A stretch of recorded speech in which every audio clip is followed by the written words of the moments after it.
got one more thing for you tonight. I think I'm gonna switch it up a little bit. I'm gonna put the guitar down and I'm gonna stand. Whoa, fancy. So I stumbled upon this music thing. That wasn't the plan. That wasn't the thing. I'm really more of a writer.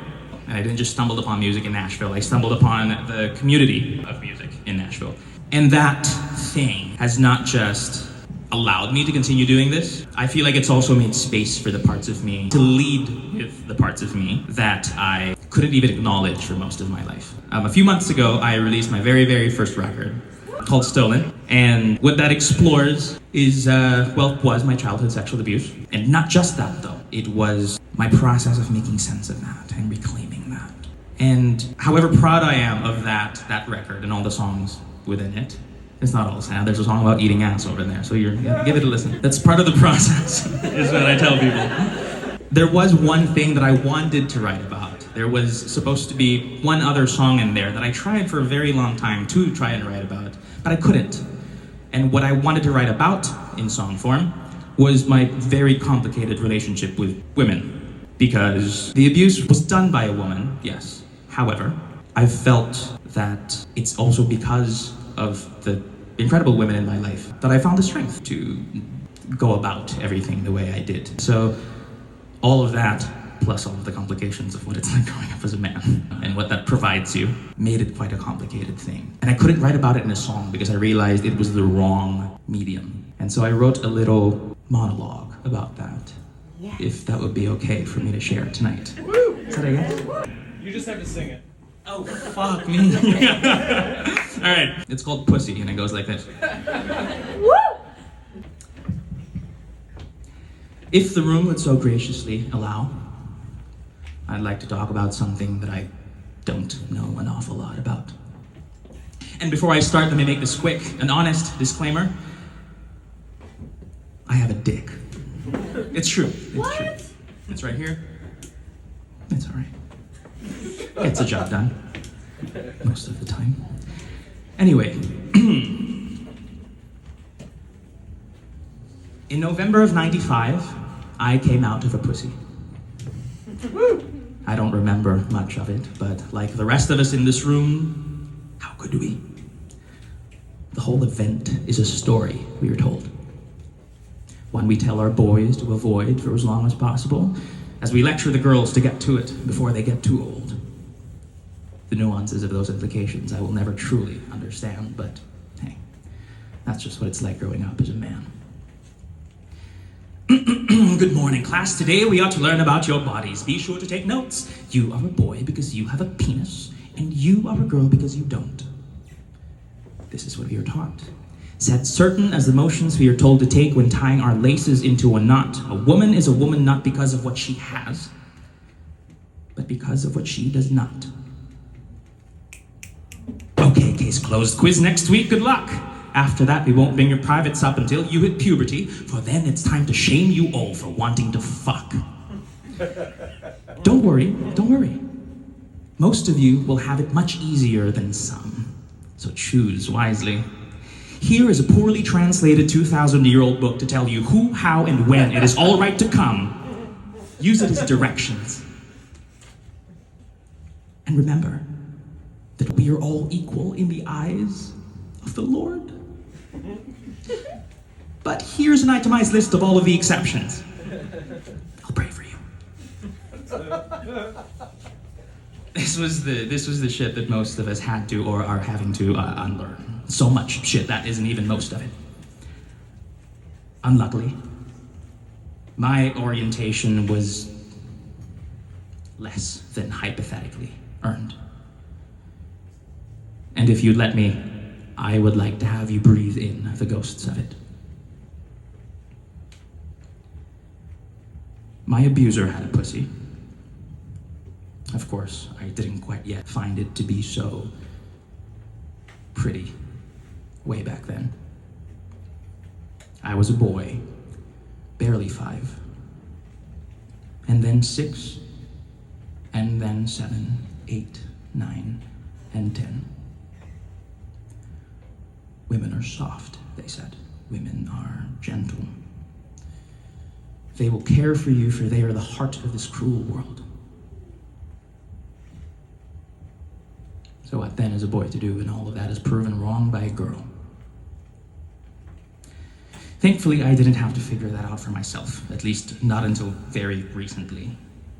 Those memories were plucked right from my head and put up high on a shelf in a box labeled, "Only open once you can afford therapy." And so the ghosts of those memories haunted me subconsciously. My first lover had a pussy, and so has everyone since then. And in the warm, safe, and loving arms of each of them, I felt I've taken steps into joining the ranks of better men.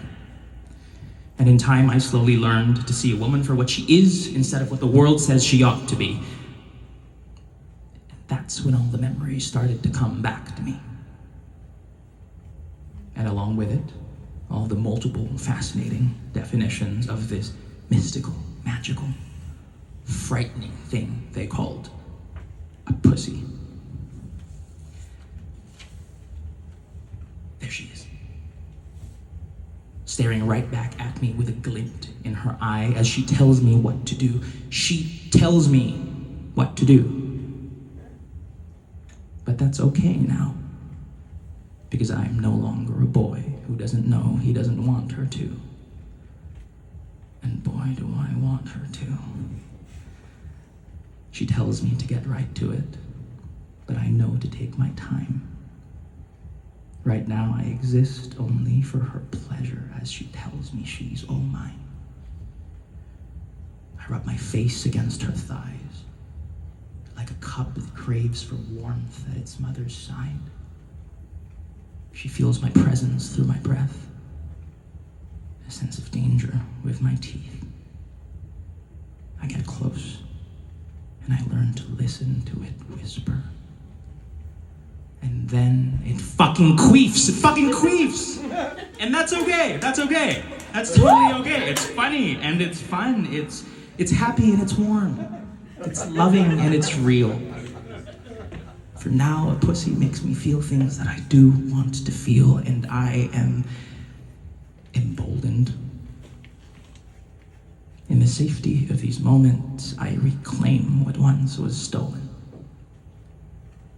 And now I get to explore. A little silk, a little leather. We tighten up the rope and tickle with a feather. Beneath the stars, on the grass, or under unfamiliar sheets. Perhaps tonight we'll take a table for three. Woo! We'll dress up, go to town, take all the exit signs down. Based on the reactions of a few, I know who know what I'm talking about. In my adventures, I have found that there is trauma to go around. And these things that we think of far too quickly labeling kinks are really just our real-life fears and anxieties, flipped on their heads like vintage ornaments given new life, redefined until we feel in control now. For if you say, "Tie me up," and they do, although it's you who's in chains, it's you who has the power. So exploring your kinks is kind of like going to therapy after hours. You're welcome. So don't feel bad for me, at least not anymore. What I experienced was something that most women do sometime in their lives. And in my process of reclamation, I don't get called a whore. So I've got that going for me. With a woman's hands, I was given a woman's experience. For I know that behind that woman's struggle was a man I know.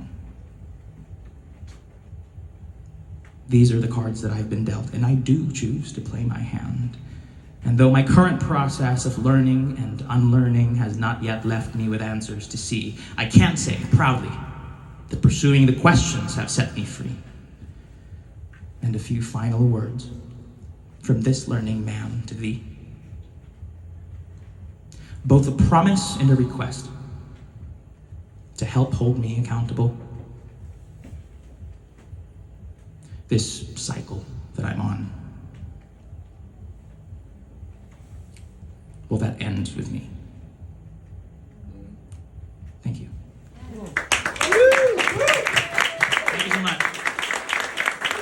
Stick around. Whole night of fantastic music.